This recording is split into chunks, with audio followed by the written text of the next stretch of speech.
नमस्कार मित्रों। मैं अब आज आपको साक्ष्य शब्द के विषय में बताऊंगा। साक्ष्य शब्द क्या है, इसका क्या तात्विक मूल्य है, अर्थ क्या है। भारतीय साक्ष्य विधि 1872 के निर्वचन खंड के 3 में साक्ष्य की परिभाषा दी हुई है।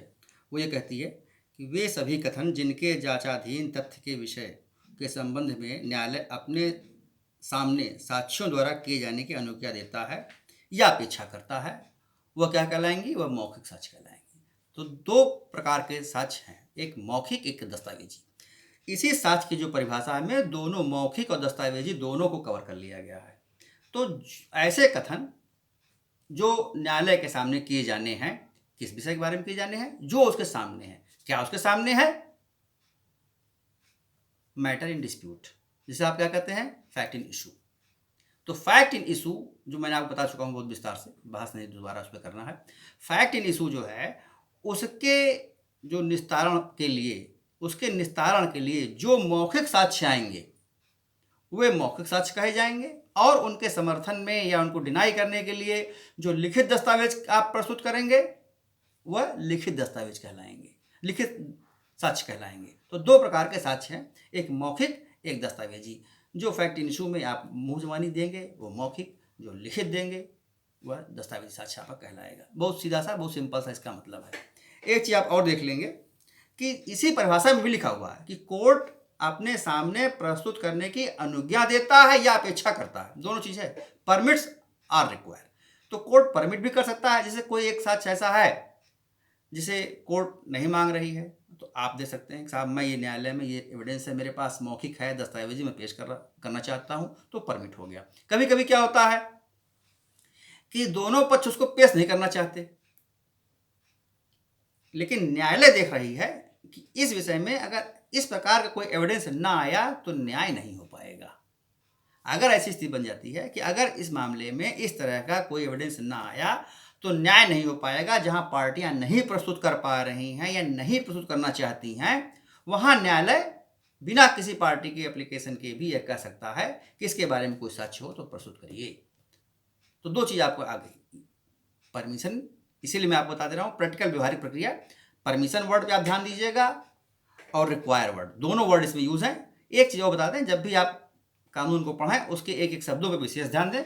हर एक विशेष शब्द का एक अपना अर्थ है और कानून में पर्यायवाची नहीं प्रयोग होता। इस सिद्धांत को आप समझ लीजिए अच्छी तरह से। एक जो उसका अर्थ है वही उसका अर्थ पढ़ा जाएगा, दूसरा अर्थ उसका अनुमान आप नहीं लगा सकते। इसको साक्ष्य में आप समझ लें, साक्ष्य विधि की यही परिभाषा इसमें दी हुई है, यही इसका तात्पर्य है। अब आप देखेंगे आगे कि साक्ष्य विधि में कई चीज़ें हैं। जब आप साक्ष्य पढ़ेंगे, साक्ष्य शब्द की परिभाषा पढ़ेंगे, तो उसी समय आप साबित की भी परिभाषा पढ़िए कि साबित क्या है। तो कोर्ट किन चीज़ों को ध्यान में रख के चल सकती है आगे, क्योंकि जब कोर्ट किसी मैटर को देखती है तो देखती है क्या क्या चीज़ साबित हुई है, केवल एविडेंस पे नहीं। अब मैं इसका आपको एक उदाहरण दूंगा जिसका आप प्रैक्टिकल में अनुभव करेंगे जब आप कहीं न्यायालय में जाएंगे। कभी कभी आप ये कह सकते हैं कि आप इसको कोर्ट ने कंसिडर तो कर लिया लेकिन ये साक्ष्य नहीं था, ये कह सकते हैं आप अपने आर्गूमेंट में। इसको मैं फौजदारी मामलों में आपको दिखाऊंगा।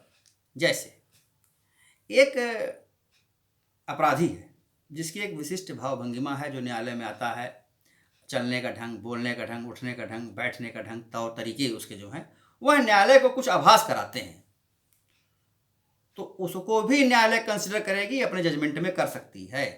तो ये आप अपने दिमाग में न रखें हमेशा कि जो केवल साक्ष्य है उसी को देखेगी, साक्ष्य को देखेगी, साक्ष्य को प्राथमिकता देगी, केवल अन ऑब्जर्वेशन पर कन्विक्शन भी नहीं होगा कि हमारे खिलाफ साहब कोई एविडेंस नहीं है, लेकिन मात्र इसलिए कि हम देखने में ऐसे थे, या हमारा व्यवहार ऐसा था, या हमारा कुछ रंग रूप ऐसा था जिससे कोर्ट ने अनुमान लगा लिया, हम कन्विक्शन कर दिया। तो केवल इस अनुमान पर नहीं करेगी कोर्ट, लेकिन अगर आपको कोई एविडेंस को कहीं से इन तथ्यों से सपोर्ट मिल रहा है जो आपके खिलाफ जा रही हैं या आपके पक्ष में जा रही हैं, तो कोर्ट उन चीज़ों को कंसिडर करेगी।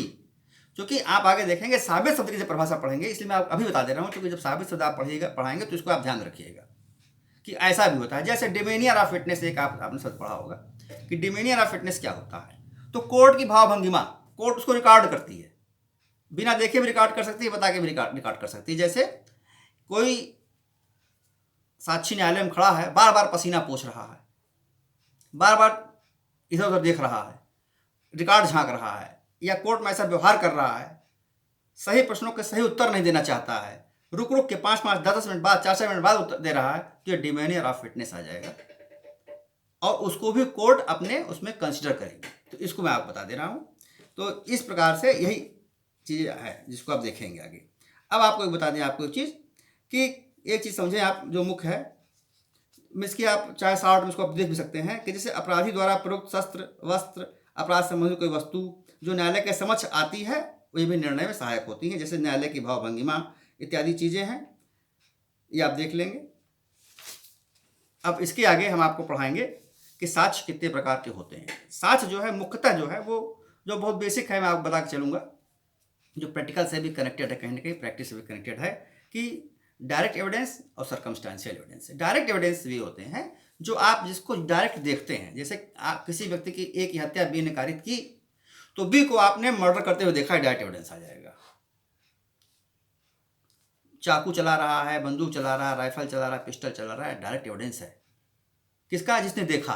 डायरेक्ट एविडेंस मतलब होता है कि जिसने देखा हो, स्वयं देखा हो, सुना हो तो स्वयं सुना हो। ये चूंकि बेसिक प्रिंसिपल एविडेंस एक्ट का ये भी है कि जो हियर्स एविडेंस है वो एडमिसिबल नहीं है। सुनी सुनाई बातें, एक चीज़ दूसरे से सुनी गई आप बता रहे हैं, दूसरे की कही गई बातें आप बता रहे हैं, क्योंकि ये आप घटनाओं में कैसे घटी कैसे नहीं घटी, इसलिए ये साक्ष्य के रूप में एडमिसिबल नहीं है, अनशुद्ध साक्ष्य जिसे अंग्रेजी में हियर्स एविडेंस कहते हैं। लेकिन इसके कुछ अपवाद भी हैं साक्ष्य अधिनियम में, जैसे सेक्शन 32, सेक्शन 33 और सेक्शन 60 में बताया गया है कि हियर्स एविडेंस कब एडमिसिबल हो जाएगा। तो इसको आप देखेंगे आगे। हम आगे जब आपको खास तौर से जब आपको डाइन डिक्लेरेशन जब हम पढ़ाएंगे तो डाइन डिक्लेरेशन में आपको इसको हम ले आएंगे, क्योंकि वो इसका एक विशेष अपवाद है। अभी आप समझ लें कि हियर्स एविडेंस जो है वो एडमिसिबल आपका नहीं है। तो प्रत्यक्ष सच मैंने आपको बताया, स्वयं देखा हो। अब कभी कभी क्या होता है कि साहब कोई डायरेक्ट एविडेंस तो नहीं है, लेकिन सर्कमस्टांसेस ऐसे हैं कि इसी व्यक्ति ने कांड किया है, अपराधी यही व्यक्ति है। सर्कमस्टांशियल एविडेंस में एक जो बहुत बहुत महत्वपूर्ण चीज़ है वो ये है कि कंक्लूसिव नेचर का होना चाहिए।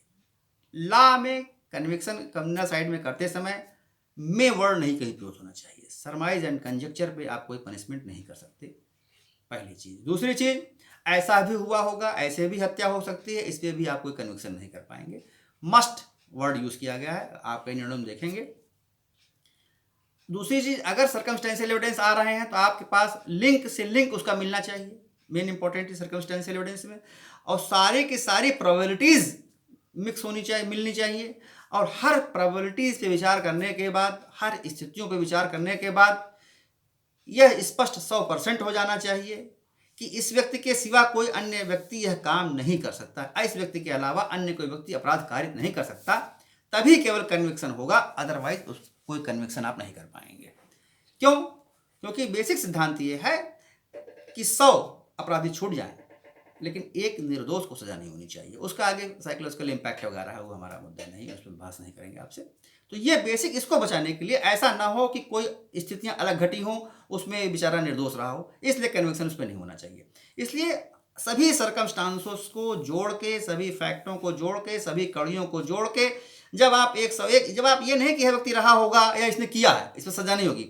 सजा इस बिंदु पर होगी कि इस व्यक्ति के अलावा अन्य कोई व्यक्ति ऐसा कार्य कर ही नहीं सकता, इस अपराध को कर ही नहीं सकता, तभी और उन्हीं परिस्थितियों में सर्कमस्टेंशियल एविडेंस पे सजा होगी। कभी कभी आप देखेंगे कि डायरेक्ट एविडेंस, परिस्थितिजन्य एविडेंस मिक्स मिलता है आपको। जैसे घटनास्थल पर 3 लोग हैं, A B C. A murder करता है बी का, ए मर्डर करता है बी का, और सी ने देख लिया, तो सी डायरेक्ट एविडेंस हो गया। उसके बाद सी भी चुटहिल हो गया, मान लीजिए सी उसी मारपीट में सी भी चुटहिल हो गया। अब ए भागा, भागने के बाद लगभग 5 या 10 मिनट बाद उसको डी ने देख लिया, तो जो डी के जो सर्कमस्टांसेस हैं वो डायरेक्ट एविडेंस नहीं पढ़ी जाएगी, क्योंकि डी ने स्वयं नहीं देखा, ना तो मारते हुए डी ने देखा, ना घटना पे मौजूद था, ना चुटहिल था। इसलिए डी वहां पर डायरेक्ट एविडेंस के रूप में नहीं आएगा, वो जो विटनेस आएगा वो सर्कमस्टेंशियल विटनेस के रूप में आएगा। इसलिए मैं आपको बता दूं कि इस प्रकार के साक्ष्य होते हैं। अब साक्ष्य में एक चीज और आप देखेंगे, साक्ष्य का वेट कैसे दिया जाएगा। जो डायरेक्ट विटनेस है उसका अलग एविडेंस है, इंजर्ड है तो अलग है, क्योंकि जब इंजर्ड विटनेस को हो जाता है तो प्रजम्पशन हो जाता है कि घटना पर रहा होगा, तभी तो इंजर्ड है, देखा है। और अगर कोई विटनेस ऐसा है जो कहता है मारपीट के घटना में शामिल थे लेकिन चोटें नहीं हैं उसके, तो उसका उतना वेटेज नहीं रहेगा जितना इंजर्ड विटनेस का रहेगा। आगे की चीज़ों में जब आपको ट्रायल में बताएंगे तो इन चीज़ों को बहुत विस्तार में बताएंगे, अभी अगर बताएंगे तो रिवाइज करना पड़ेगा बाद में, इसलिए अभी आप इसको उतना समझिए। मूल और अनुसूचित साक्ष्य मैं आपको बता चुका हूँ हियरसे एविडेंस क्या होता है। अब आप देखें प्राथमिक और द्वितीयक साक्ष्य, जिसे प्राइमरी एंड सेकेंडरी एविडेंस कहते हैं। सिद्धांत क्या है इसका सिद्धांत ये है कि दो प्रकार के एविडेंस डॉक्यूमेंट्री एविडेंस में आते हैं, प्राइमरी और सेकेंडरी। प्राइमरी क्या है? जैसे एक वसीयत हुई तो एक वसीयत की प्राइमरी एविडेंस तो है मूल एविडेंस। नियम यह है कानून का कि अगर कोई डॉक्यूमेंट आप साक्ष्य के रूप में प्रस्तुत करना चाहते हैं तो मूल एविडेंस ही प्रस्तुत होना चाहिए। अब अगर मूल नहीं है तो सेकंड एविडेंस जो आ रही है उसी कॉपी हो सकती है, फोटो स्टेट जो कुछ भी है, कार्बन प्रति जैसे भी है। तो वह जो सेकेंडरी आ रही है उसमें आपको ये साबित करना पड़ेगा कि यह क्यों साबित की जा रही है, उसकी मूल कहाँ चली गई या किन स्थितियों में कैसी ऐसी स्थितियां हैं। सेकेंडरी एविडेंस भी एडमिसिबल है, लेकिन आपको परिस्थितियां बतानी पड़ेंगी एविडेंस एक्ट में कि साहब ऐसी सी स्थितियां हो चुकी हैं, इसलिए यह सेकेंडरी एविडेंस हम आपके सामने प्रस्तुत कर रहे हैं। रिलायबिलिटी उसकी जो होगी वो इसी आधार पर बनेगी। एक चीज़ मैं और निवेदन कर दूं कि अगर आपको ऐसा कोई ऑब्जेक्शन करना है ट्रायल के दौरान, बात बताएंगे विस्तार से, अगर आपको ट्रायल में ऐसा कोई ऑब्जेक्शन करना है कि साहब this evidence is not admissible, तो आपको उसी समय कर देना चाहिए। नहीं कोर्ट मान रही है, आप अपना प्रश्न लिखवा दीजिए, आपत्ति साहब इस एविडेंस से एडमिसिबल करने पर कोर्ट्स के हिसाब इसको रिकॉर्ड कर दीजिए। कभी कभी क्या होता है कि बहुत रिस्पेक्ट साथ कहना चाह रहा हूँ, बहुत निवेदन साथ कहना चाहता हूँ, क्योंकि ट्रायल सारा का सारा लोअर कोर्ट में चलता है। जब ऊपर की कोर्ट में आपका मामला जाता है तो वहाँ पे माननीय न्यायमूर्ति महोदय यह भी कहते हैं कि साहब आपको अगर ऐसी आपत्ति थी, आपको इस पर कोई प्रश्न चिन्ह लगाना था तो आपको लोअर कोर्ट में करना चाहिए था, तो वहाँ पर आपने नहीं किया। तो जो वहाँ पर नहीं किया इसका मतलब आपने इस प्रकार को एविडेंस को रिकॉर्ड पर आने दिया और आपकी मैलाफाइड इंटेंशन लाने दिया कि इसका बाद में हम लाभ उठाएंगे। यह अलाउड नहीं करती कोर्ट ने। प्राय नए निर्णयों में चीज़ आ रही है कि अगर मूल एविडेंस पे आप नहीं दाखिल हो रहा है, मूल एविडेंस पे आप या सेकेंडरी दाखिल हो रहा है, उस पर आप उस समय अपनी सहमत दे देते हैं, तो बाद के मामलों में यह आपको नहीं उठाने दिया जाएगा, इसका खामियाजा आपको भोगना पड़ेगा। इसलिए मेरा निवेदन यह है कि उसको विशेष ध्यान से समझें।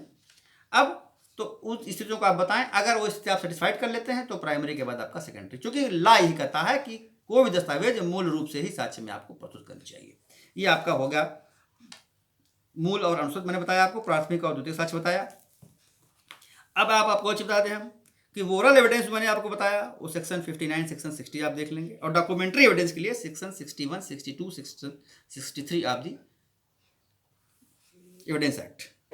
अब जुडिशियल एविडेंस आप देखें और इसके बाद आपको दिखाएंगे हम एक्स्ट्रा जुडिशियल।